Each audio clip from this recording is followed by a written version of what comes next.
Hello everyone and welcome to the stream. That was the immortal theme from Star Trek.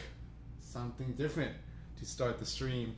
Welcome back, Steven. You're the first one in chat yet again. Welcome. Since you're the first one in chat, you get to make a free request. Type in chat your free request. And welcome back, Global Blue, Alex C, Mortis3412, Arlana L, Zawaline Sawa, Lazy Superhero, Brittany's Bets, Astrophase. Welcome everyone. Thank you for joining another live stream. And for yesterday's stream, there's Scarfy Conley's super chat of corporate archives from Final Fantasy VII Remake. And sure enough, I found the sheet music for this, so thank you, Scarfy Conley, for checking that there's sheet music for this request. This is on MuseScore. So here is Corporate Archives from Final Fantasy VII Remake. I'm sight reading this, by the way, so I'm not familiar with this piece, but we'll see how this goes.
Thank you.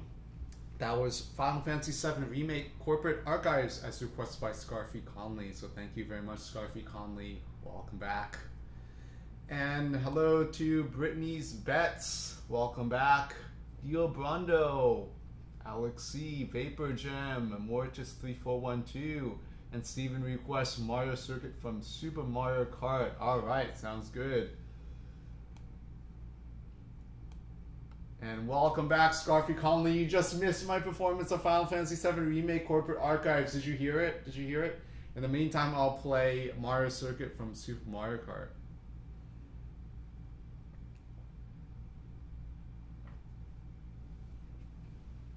And welcome back, Winter Boss 9514.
Yeah, that was a tough piece. That arrangement, it's the left hand here, it's really unpianistic.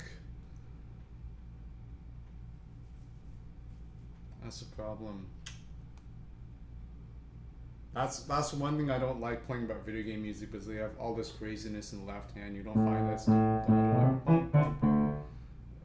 It's just ridiculous.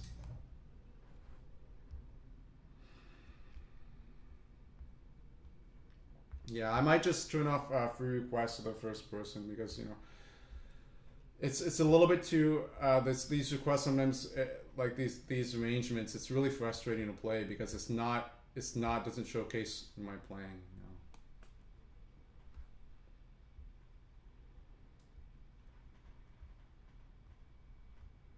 Okay, moving on. Here's Dire Docs from Super Mario 64.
welcome back, Frederickson.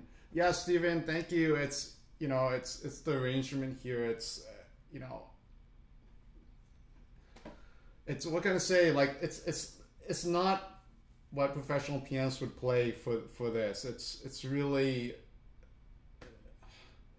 like when I see this, I'm like, what is this? It doesn't make sense. And then suddenly the left hand drops out to just half notes. It's like it becomes like 100 times easier all of a sudden. And then yeah, I understand that they want to try to create what's transcribed in the music. They want to be accurate, but it's just not feasible for this type of writing.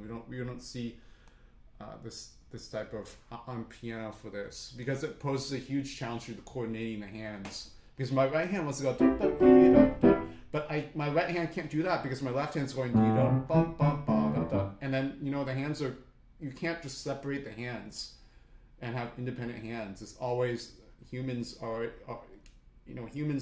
can't just do two things independently with the hands. There's always this relationship between the hands. So there might be some rare exceptions, but it's the idea that the left hand is interrupting what the right hand wants to do, and then the right hand, it's this independence of hands issue.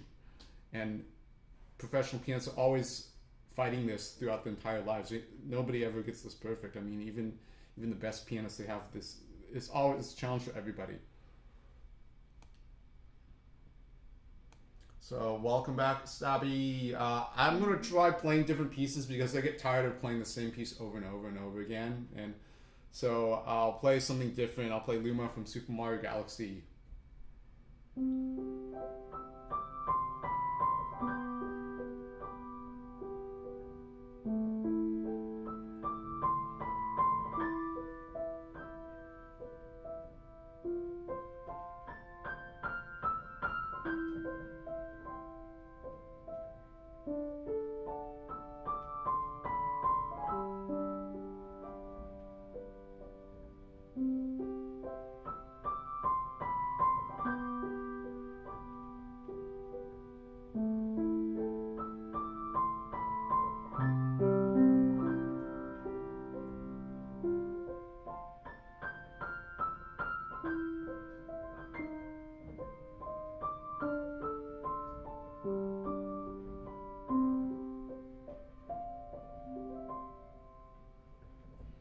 Welcome back, Kathy Glaus. Hope you're doing well. Welcome back, Anxious Heart 242. It's Drew Microwave. How's it going, everyone? And now I'll play the Toad's House from Super Mario Bros. 3.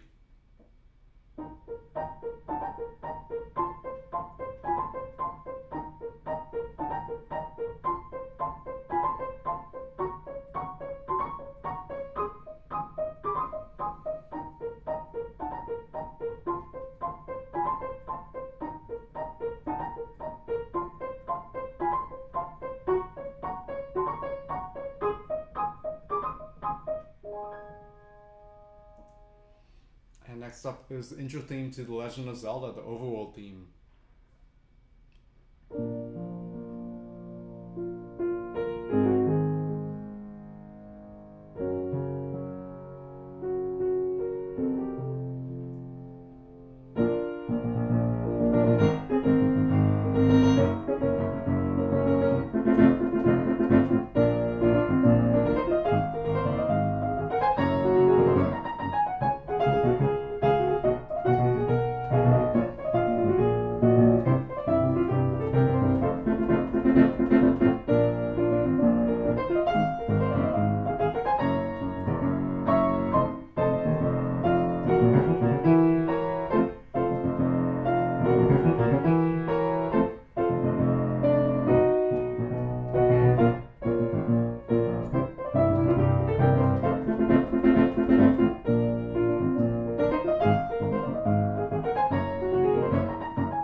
And welcome back, David DLM.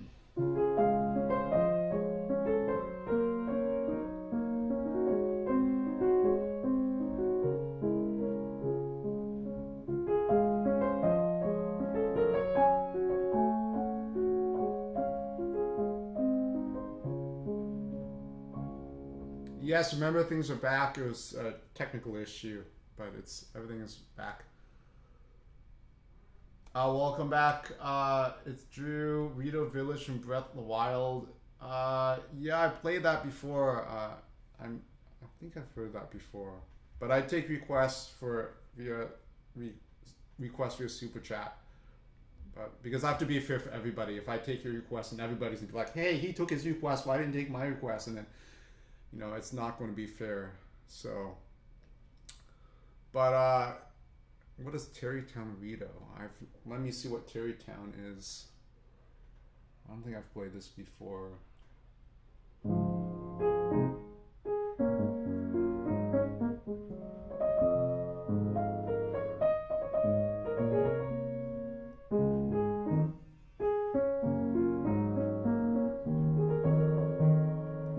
know what? I'm not going to play music that's not pianistic.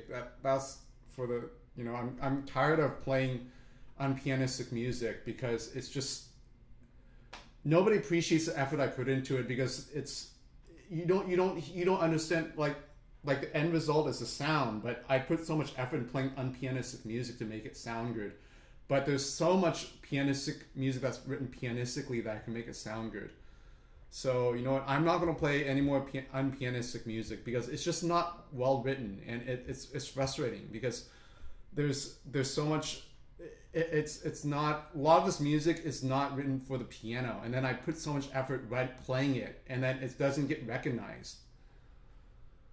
And then people expect it to be perfect, like orchestra, but it's not feasible. Like, again, like a lot of professional pianists wouldn't do what I'm doing here with playing this like this because it's just not, it's not pianistic.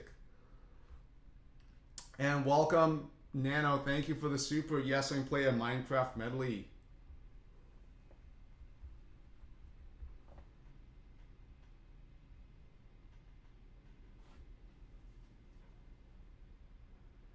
So here's Column 1, Sweden, Living Mice, and Mice on Venus.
That was a Minecraft medley, including Column 1, Sweden, Living Mice, and Mice on Venus. Thank you. Thank you, Nano. And welcome back, Jovan Patrick. Thank you, Kathy Klaus. Yeah, it's not, I know it's not trying to be perfect, but it's, the idea is that it's the way some arrangements for video game music is written. It's like I like to see the arranger play their own arrangement. That's what I like to see, because I have a feeling that a lot of these arrangers that create this music, they can't even play their own arrangement. I mean, granted, there are arrangers that can play their own arrangements, and yes, I've seen some arrangers play their own arrangements, but some of these, it's like I'd like to see the arranger play their own arrangement, because they're demanding the performer to do a lot of things that it's just not practical. And then I spend a lot of my energy playing that, and I'm putting a lot of my effort into that rather than playing normally what I would usually play, like in terms of harmony and melody and polyphony and things like that. But it's when there's demands on like coordination issues, when there's just a simple melody going on, it's a little bit too much.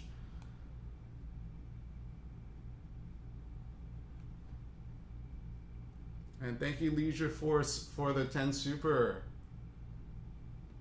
Eric Satie, Gymnopédie #1, dedicated to my girlfriend Rachel, who is majoring in music therapy. Many people find your music very therapeutic as well. Thank you.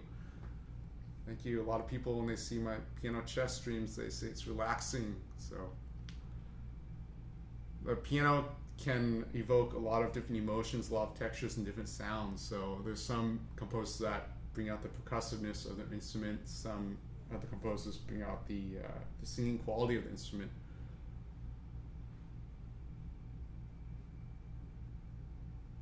So this piece, Gymnopédie #1 by Eric Satie, brings out more of the singing quality of the instrument. Sort of a melody in the right hand, like a singer, and then piano accompaniment in the left hand.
you, Leisure Force. That was Eric Satie, Gymnopédie number 1. And welcome back, FN Freckes, Rayan Capilot, new Pianist. And welcome back, Ace.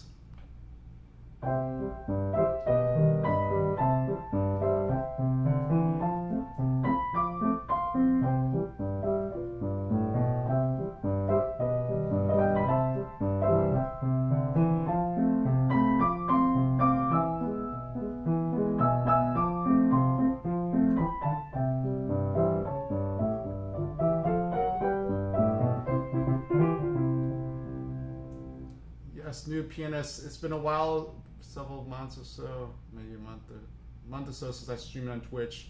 Yeah, I've been pretty busy. I also have several other jobs I do, so it's not like I have a lot of time to stream. I mean, I'd like to stream full time. That's what I'd like to do, but it's just like other things are zapping my energy. Like I do want to stream full time. I see myself as streaming full time, but there's like other things that are kind of zapping my energy away. So it's like eventually I have to make a choice, you know, like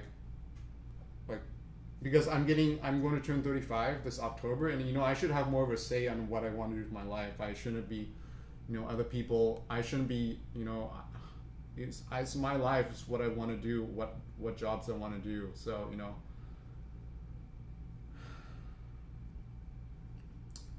But yeah, I'll think about it because I like to stream full time. I can see myself streaming full time. It's just that other things take my time, and if I had more time, I would stream much more. So that's where things stand at the moment.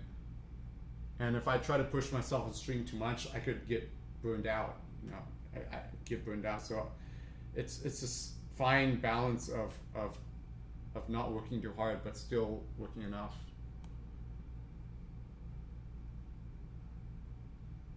And welcome back, Anthony C. And welcome back, Minnie Lame.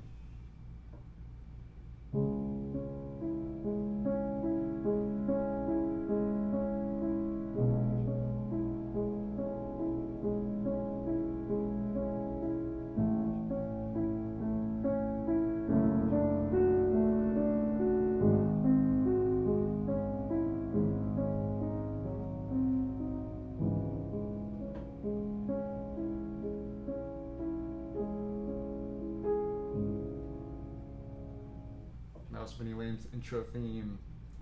Sampras, any tips for playing at the local park? Well, check that they allow you to do that, because some places they require permits and so forth. So you want to make sure that you're legally in the right to play at a park. Like for example, in Santa Monica, 3rd Street Promenade, there are people performing, but they need a permit to do any entertainment there. So check that you have permission from the city or your local municipal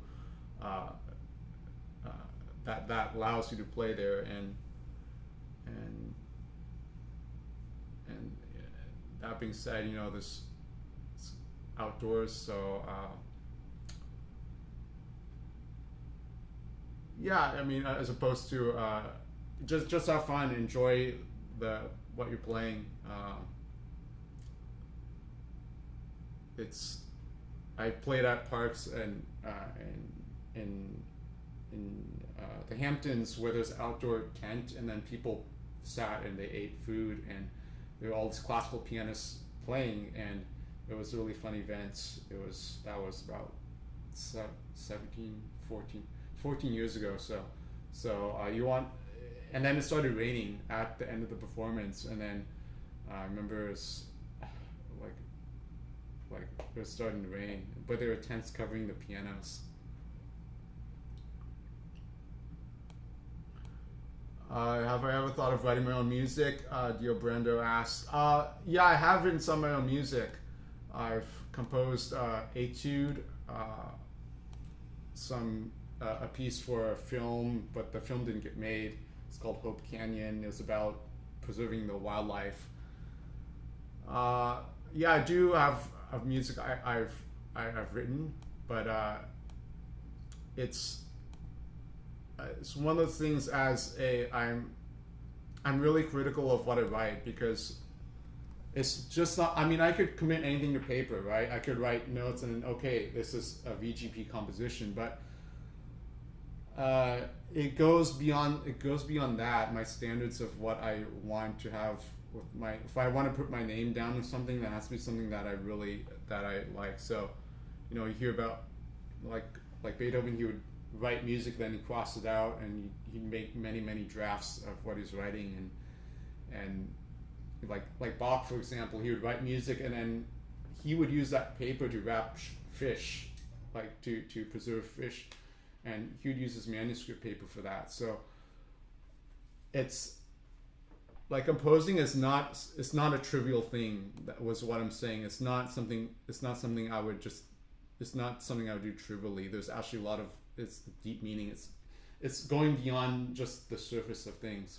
Whenever you compose a single note, it can be superficial, and I know there is like this, the idea, the immediacy of the piano to create notes, and you create notes and harmonies so quickly because you just play any notes and then you have melody and harmony. But in terms of a composition, there are other aspects as well, such as the style of the music and how it looks on the page, because there's certain aspects of that as well. I hope I'm not going into detail or losing people of what I'm saying, because it's there's a lot of depth that goes into this composition process. So how it looks on the page, and if I return to it several days, if I'm interpreting what I write, what I've written in a way that's clear, that has clear expression and structure as well. It's also, the structure is also extremely important to me. You see like poetry where there's like free form of like just stream of consciousness poetry. So, but that type of composition, that's not something I would interest me at the moment. I would be more interested in composing music that has more of a formal structure to it. So that way I have some sort of backbone or structure to the music, and it can be seen from that viewpoint. So I hope I'm making sense, because it can get quite technical in terms of the composition. And I studied with Samuel Adams. He's the son of John Adams, one of the most well-known composers in America these days. So when I studied with Samuel Adams, he was really he asked me explain what you're writing, where is this harmony going, or what do you see in this passage. It was a conversation. So the compositions, it's a conversation between the composer and the performer, and the performer and the listener. So there are three aspects in the musical world. There's the composer, and then the performer, and then the listener. So all those three components, all those three parts is important. So in terms of composition, it's the communicative aspect of communicating that to the interpreter, and then the interpreter it's more like the medium of which the music is transmitted from the composer to the audience. Because in terms of interpretation, there's been wild swings of trends where interpreters, they would be really free on how they want to interpret the music, and then as time changed, the interpreters became much more strict on keeping close to what the music was saying. So as a classically trained musician, I was brought up in the way that the music it should be closely followed, but as well as understanding that the performer has personality and also the artistic vision as well. And also the piano is like a magic trick, because to play legato on the piano, it's like doing a magic trick. So many times when playing the music, sometimes it's trying to cheat the percussive nature of the piano to play it, make it singing. So that's the idea of the composer, because if I were to compose, I'd be putting myself in the composer's shoes rather than the performer. And again, it takes time, and we see in music history, like Franz Liszt, for example, he retired from performing in his mid-30s to dedicate his life to composing. So it's again, composing is not something trivial. It takes time. Like Chopin, for example, he only performed about 22 times in his life, and because he got very nervous when he performed, and he didn't like performing, so he would just compose. So and then we see composers like Bach, Mozart, and Beethoven. They were geniuses at improvising. So improvising is when people play music on the spot. They make it up on the whatever instrument they're playing, or they take a theme and they improvise on that theme. So the way improvising is like composing in the moment. So one way of composing in that sense is for me to record my improvisations and to write them out.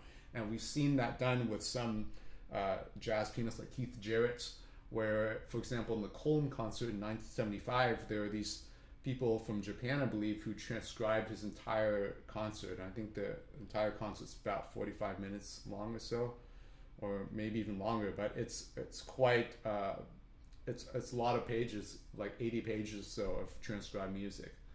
So that's one way to compose, of just playing something on the piano and then recording it.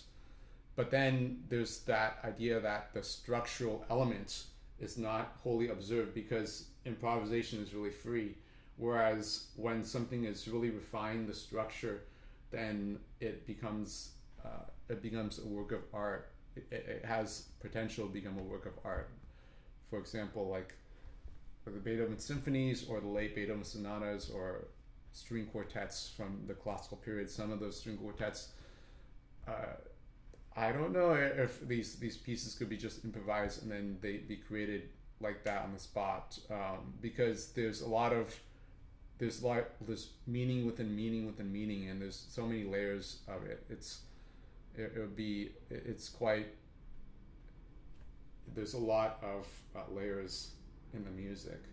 And so some of my favorite music is where there's depth to it. There's a lot of depth to it, like I'm working on the Bach Preludes and Fugues, and that music has unlimited depth. So you can look at the music for years and throughout your whole life, and then for me, I'd see it differently. I'd see more meaning to it, because there's so much more depth to the music. So yeah, I hope I'm not losing people of what my explanation is, because I do. The music does mean a lot to me, and it's not something it's not like going to a fast food restaurant ordering like a hamburger and fries, and it's much different than that. So, and thank you, Sampraz, for the $5 for the super sticker. Thank you. And welcome back, Uzziah Reyes. And hello, Charles Leclerc. Welcome back, Planet Earth. And yes, there is quiet hours at 10 p.m., but I can continue talking here because it's not playing piano, just talking. Charles Leclerc asked, play Chopin waltzes. I have played Chopin waltzes on my YouTube channel, so check that out. I played all the 14 Chopin waltzes, so you can do a search in the video section of my channel and find the Chopin waltzes there. So I played the Chopin waltzes about 6 years ago, almost 6 years ago, coming up this November, of the 14 Chopin waltzes for my doctoral final recital. And so also play the Schubert C minor sonata as well.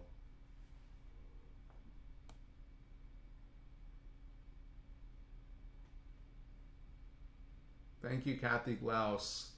Yeah, I mean, music is it means a lot to me, and it's there's a lot of depth to the music, and there's a lot of artistry in music that sometimes video game music doesn't, that I don't feel fulfilled when I play video game music, because it's a little bit too, how should I put it? It's a little bit too much for the visuals. It's a little bit too much for the gameplay. Yes, this is a level where there's like a boss battle. It's a level of the overworld and exploring the village and exploring the forest. Yes, I understand music has to be related to that, but a lot of music in classical music is non-programmatic music. So non-programmatic music means that the music doesn't even have a descriptive title, and some of that music is what I enjoy the most, because if you think about it, the composers, they didn't even want to write a descriptive title to draw people in to buy the music or to listen to the music. They said, okay, I'm just going to title this like sonata, or I'm just going to title this toccata, or whatnot, something very nondescript, and they would just publish it like that. Now we know from Beethoven's publishing of the sonatas that his publishers wanted to title some of the sonatas. So we see like the Moonlight Sonata, Beethoven did not come up with that title. It was actually his publishers that named it Moonlight Sonata. So there's all the other sonatas that have descriptive titles, like the Les Adieux Sonata, or the Waldstein Sonata, or Hammer Clavier Sonata, or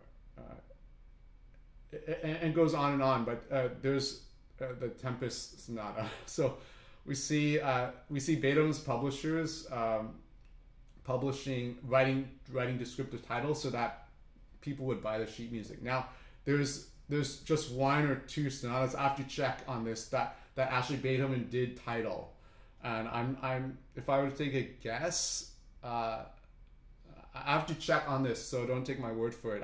I'd say maybe it's the Les Adieux Sonata, because there's a programmatic element to the sonata, and then also the Tempest Sonata, because somebody reportedly asked Beethoven, how do you play the Tempest Sonata, and Beethoven said, just read the Tempest by Shakespeare. So, but definitely the Moonlight Sonata wasn't named by Beethoven. So we see a lot of these publishers, they want to write titles in the music to make it more for people to buy it. But I feel that there's a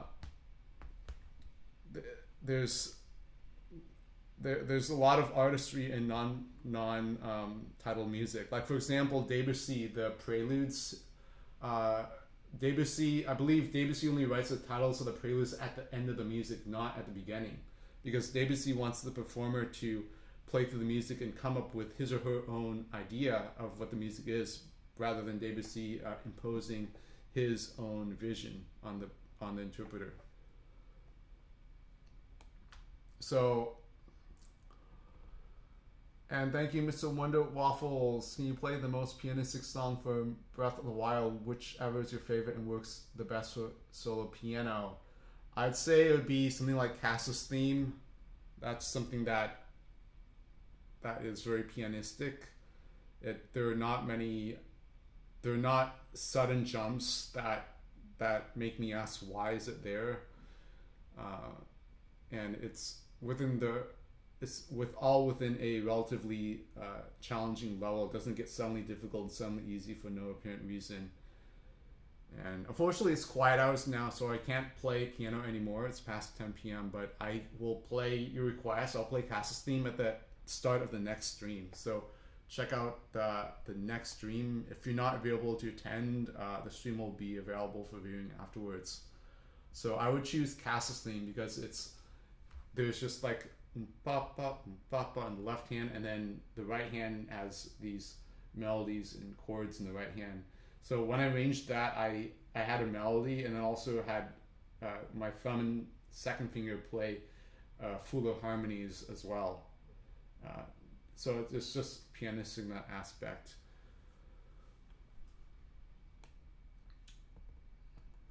So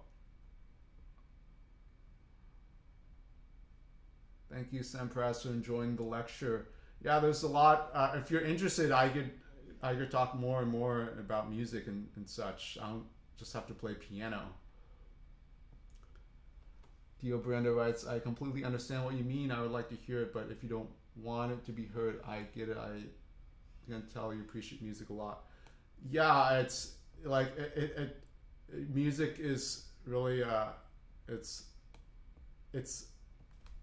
means a lot in life. Like there's the philosopher Nietzsche said, without music, life would be a mistake.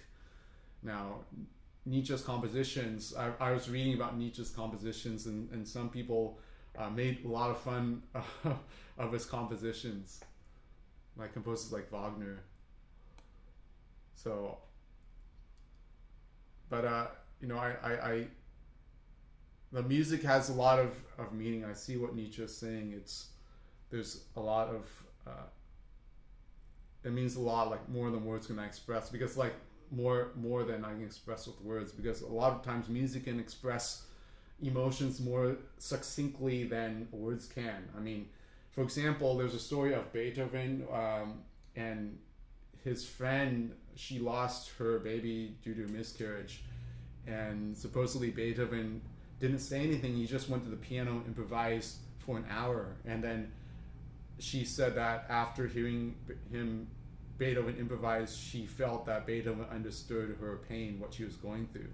So it's that same idea of music is able to express a lot of emotions that would take thousands of words to express. Like, because sometimes emotions can be very specific and placed and timed in a certain way with a certain intensity.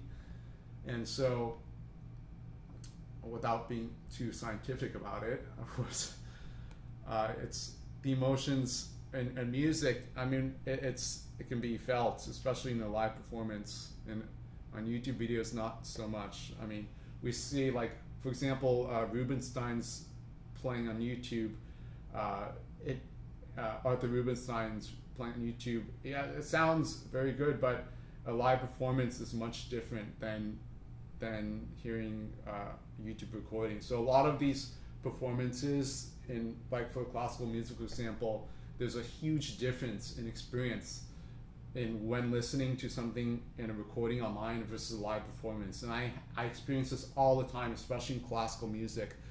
Like, for example, I heard Shostakovich's Fifth Symphony played at the Leipzig Gewandhaus in 2017, and that was a really, really powerful and exciting and dramatic performance that a YouTube recording couldn't replicate. Like, it was like 1,000 times more intense than if I were to listen to a YouTube recording. I was literally on the edge of my seat the entire symphony, and the audience gave a standing ovation afterwards. And usually in that type of setting, people in Europe, it's much more rare for people to give standing ovations. In classical music concerts in the US, people are like, oh, standing ovation at the end of every performance, it becomes meaningless. I think the standing ovations are given too much in the US in classical music performances. It should really be given for something really special. So when the standing ovation was given in Leipzig, that was a huge deal, because it's just not done very often, the standing ovation. So yeah, the Shostakovich 5 was thrilling. And so if I were to hear this on YouTube, it's different. So for people who are listening to classical music on YouTube, just keep in mind that a live performance is so much different. It's a recording just can't capture just all the sound, the tonality, the expression, and just the atmosphere as well. Because in a live performance, there's an atmosphere. Now, of course, there's a pandemic going on, so it's just not easy to or safe or healthy to go to live performance these days. But the idea that the live performance is so much more it's so much more expressive.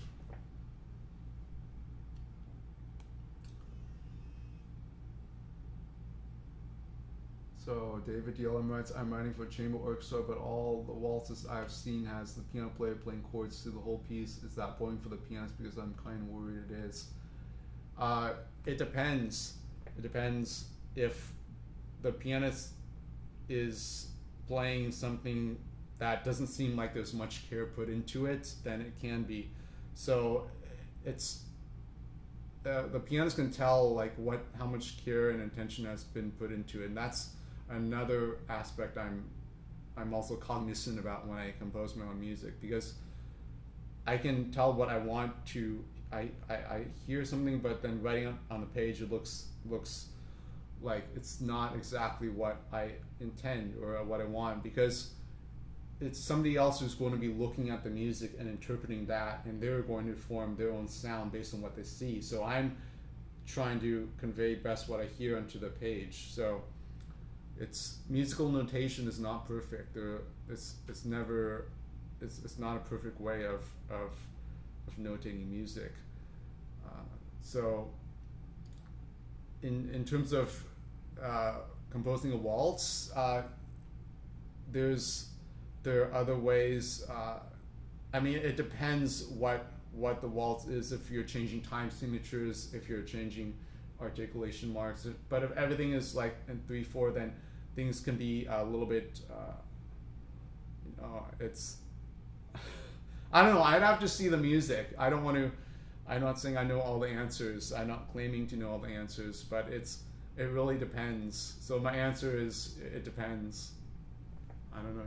You should ask the pianist and see, because it really depends on what the pianist is going, what the pianist sees. So, and how much of a prominence the pianist gets. If the melody is given to the strings and the pianist just pointing ba ba ba ba, then first of all the strings can drown out the piano, and the piano's not. If the piano's not a solo part, maybe if there's a solo part for the piano, then that would make it more fun. But there, like I haven't. I usually play solo piano parts. I haven't played much with in orchestras with the ensemble. I have for a few times, like playing the Magic Flute by Mozart. But even then there's these solos, these memorable solos for the Glockenspiel. So I suppose if you can add solos for the pianist to play, then that would make the experience more fun for the pianist.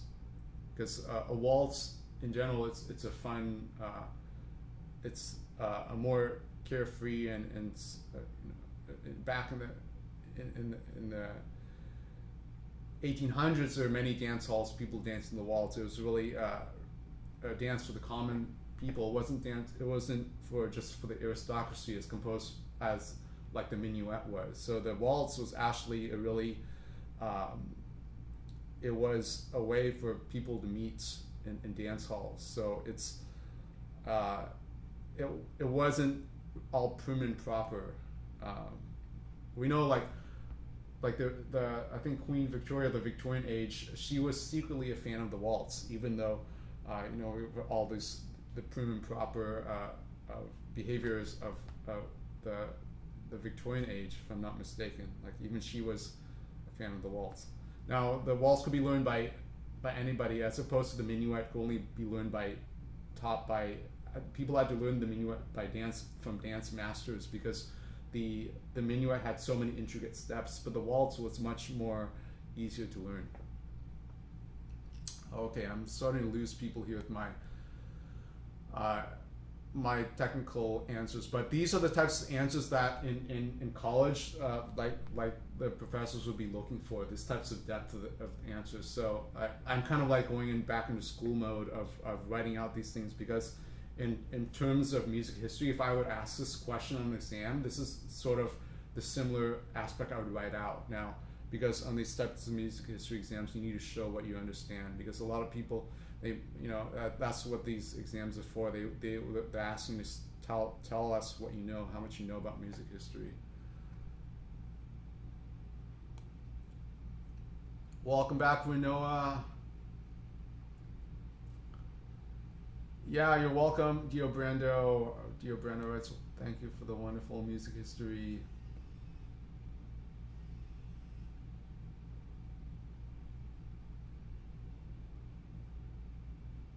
Maybe every once in a while you can have a stream talking about music. It would give some variety. Yes, I can do that. That would allow me to stream longer, because playing piano for many, many hours for over several days, it can be quite taxing.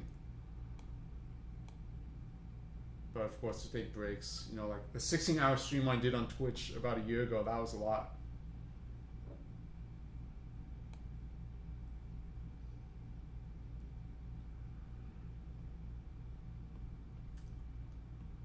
Yeah, favorite chord. I don't really have a favorite chord. I really don't have a favorite chord. But because the way I see piano is, the piano is the extension of your mind, and my mind, and my body. So it's just it's what I feel, because chords have different emotions to them, and intervals have different emotions. So it's sort of like I don't break the piano down into different octaves, or it's all one essentially. So I know when people start learning piano, they should, some methods, they show learning in a certain area of the key, so it doesn't seem so overwhelming. But I've been playing piano for 33 years or so. So it's more of a universal approach. Like if I were to categorize myself as a pianist, I'd say I'm more of a universal pianist, and that's what I think a lot of pianists are being these days. They're being universal. They can't just specialize in one composer, one style, because you have to be able to play many different composers and many different pieces and be more universal.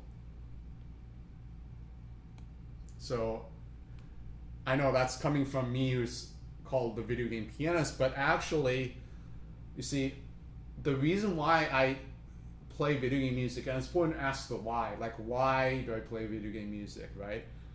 And I think everybody should ask themselves, like, why do they play this instrument? Well, for me, why I play video game music is because when I was younger, there was this talk about, classical musicians taking career in classical music, and there's so many classical musicians. How are people going to stand out from one classical musician to the next?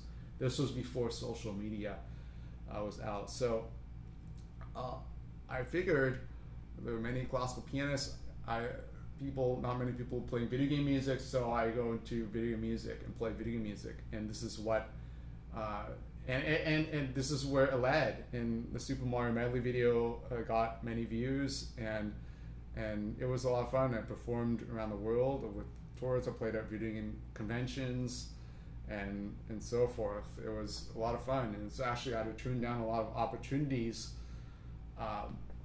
because I was in school, and there was a lot of schoolwork. I just can't leave school for extended period of time to perform. So I had to talk to the deans of music schools to make sure I was okay to perform at places and still make up the schoolwork and so forth. So playing the video music was a lot of fun. Now, that being said, we're now in a different social media generation, I believe, than we were back in 2004. So there's the prevalence of social media, and I've been reading articles about social media where it's like a big social experiment. There are good sides or bad sides to it, and we see, and there's these, and some people think it's like it's something that should be addressed promptly. They're psychologists and scientists are all discussing this social media aspect, because it has impact on people's decision makings, their beliefs, their values. It's changing people's social media is putting pressure for people. Like, for example, the algorithms of Instagram, the algorithms of YouTube. I could go into that more, but the algorithms, for example, Instagram, they're promoting people that are very attractive, for example, and then the people that get a lot of views, they get sponsorships and abilities to promote products, and they get paid for it, etc. It puts a lot of pressure. So now that I'm going back to the classical music aspect, in today's world it's different, because I believe that people who just play classical music can stand out from other people that play classical music. Classical musicians don't have to play video game music. They don't have to go in a different direction. That's what I'm seeing personally these days. So that being said, the video music I'm playing, it's fun. I'm good at it. However, when I look at the why I'm playing video game music, it's becoming less and less less compelling, because at the same time I'm getting older and I want to play things that are that I like artistically, that interest me artistically, and I want to play music pieces that I have been wanting to learn, I have been putting off for 10 years or so. So it's a different mindset now. It's a different aspect, because I see that people who are playing classical music, they don't have to play other types of music to stand out. So I was thinking, if I can play classical music and focus more on classical music. Now that being said, I'm not just going to give up being the video game pianist. It's something that I've built over time. However, the classical music is something that interests me as well. It has always interested me, and and a lot of people I've always wanted to bridge the classical music world and the video game music world, these two different worlds, and for people who like video game music to listen to classical music, and for people who like classical music to perform or listen to video game music. And to the extent I have done that, I've seen my friends who are classical musicians play video game music. I've seen really reputable orchestras play video game music. I performed with some of those orchestras that have played video game music, and I've seen video game musicians have an interest in classical music. So I have built that bridge now. So there's a lot of so I've done that already. I've kind of accomplished my mission, and so I've done that now. There's some other things, other goals, artistic goals for me to focus on. And thank you, Renoa, for the 15 Taiwan dollars. 谢谢. No, I'm not giving up, Renoa. It's a complex balance of playing video game music and classical music, because I'm known for playing video game music, but at the same time, as I get older, I want to start playing things I want to play, right? So it's because the way I play video game music is based on how it's classically trained. I believe people that they want to learn video game music, they should start learning classical music from a classical training background. I'm not saying that one music's better than the other. It's just that there's one way, traditional way, that has been tried and proven, and there's a technique is learned from the classical music. It's really hard to play video game music if the technical foundation isn't there. So I'm all about technique, and so that's what I recommend to learn technique. So that's what I like, because from classical music there's a lot I still want to learn, a lot of pieces I want to learn.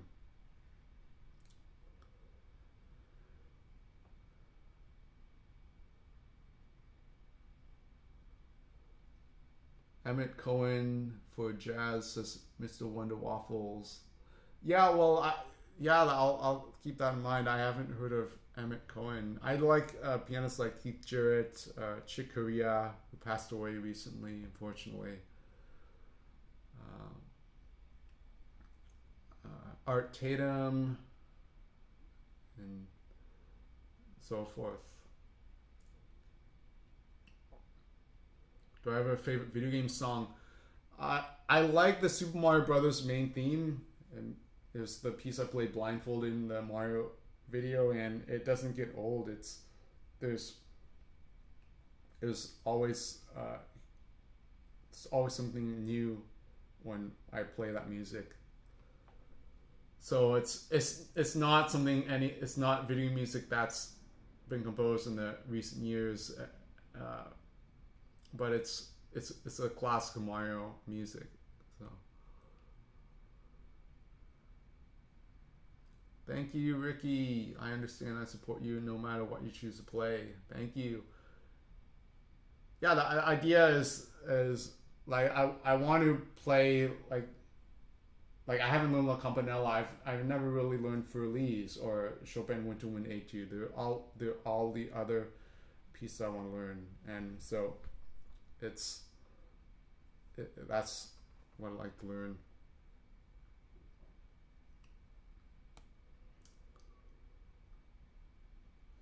Classical music, Sean Calvert writes, not going to lie, classical music sounds all the same to me. Video music is unique. However, follow your dream, man.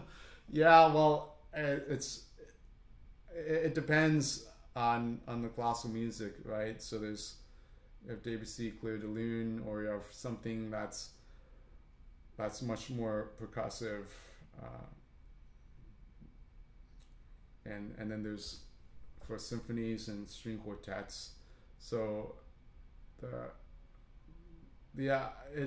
classical music is an acquired taste. That's what Mitsuko Uchida said. She's one of the pianists from Japan. She's known for playing Mozart sonatas and Schubert. So yeah, classical music is an acquired taste. It's not something that people get immediately, and that's one of the obstacles that the classical music world has when they're trying to attract a new audience, because the classical music world is trying to attract younger people to the concerts. And my opinion is that sometimes the way they're doing it is not the best way they can do it. Like it's hard to explain. I don't want to open a can of worms here, but from my perspective, there are some better ways that symphonies could do to draw in younger people to the concerts. Now, the problem is the one of the problems that classical music is an acquired taste. It's for people that aren't used to listening to classical music or haven't listened to much classical music. They're not going to understand, or they're not going to be able to get what they are listening to. And I appreciate honesty, Sean Calvert, because there's many people who feel that way.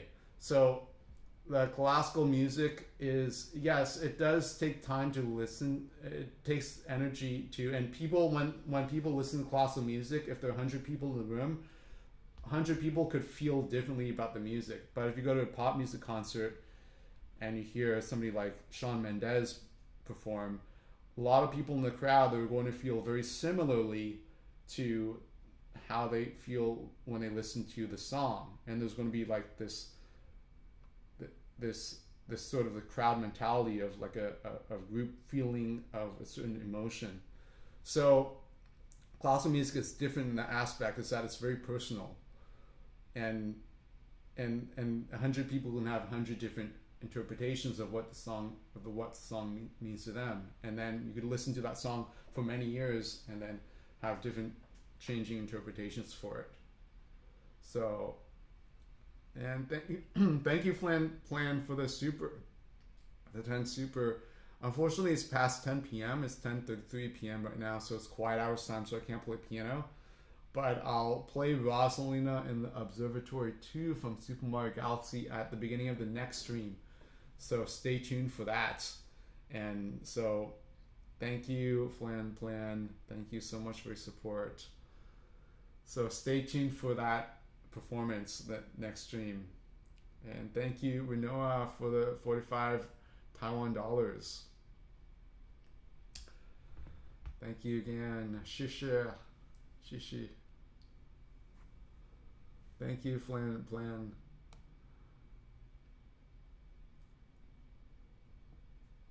Yeah, Super Mario Galaxy music, there's the orchestral element. So I like how the Mario music has evolved over time. And I was writing a paper about Mario music and video game music in general, and I had this thesis.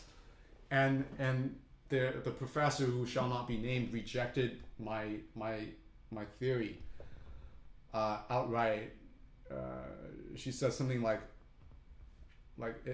she didn't believe it. So my theory, or my thinking, is that the 8-bit music of video game music come to the modern day, it's like the progression of the Baroque period to the modern day period of classical music, but it was compressed in that short amount of time. And that was my hypothesis. And it's quite a subjective hypothesis too, because it's very conceptual, and it requires understanding of the classical music history and then the video game music history. So the idea is that in the 8-bit era, composers only have 3 notes to play. So a lot of the times they use polyphony and counterpoint in the writing, similar to music of J.S. Bach and the people in the Baroque period. Then, as for example, the Mario music progressed to orchestral music, finally it became orchestral. So that's similar to how in the classical music world, the orchestras, the musicians got bigger in number for performing. Now, of course, it's hypothetical, it's subjective, it's conceptual, it's abstract. So some people may agree, some people may disagree, and it's whether you agree or disagree is not the point. I think it's just to think about these aspects, because video game music, it doesn't really have a genre. There are many different types of music that can be qualified as video game music.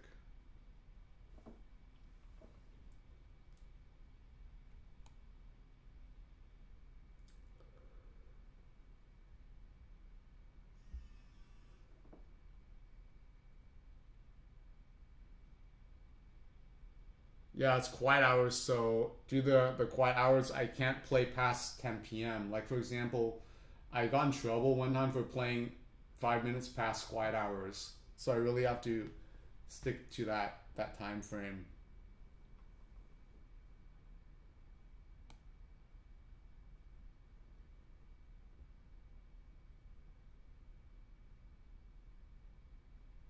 So quiet hours means that because I'm living with other people in where I'm at, I like the sound of the piano carries. It's can be very loud. So if I play the piano, people can hear it. Even if I have soundproofing here, you see this is soundproofing here above and below the piano, and around the room too. But it's not enough because the piano carries a lot. It creates a lot of sound.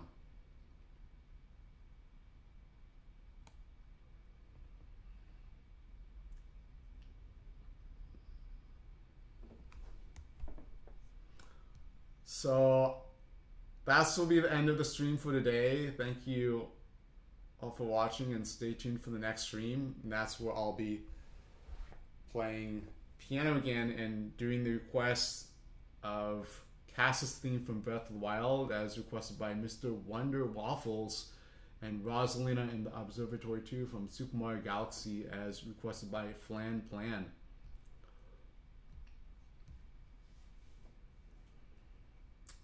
So thank you all for watching, and see you at the next stream. Bye bye.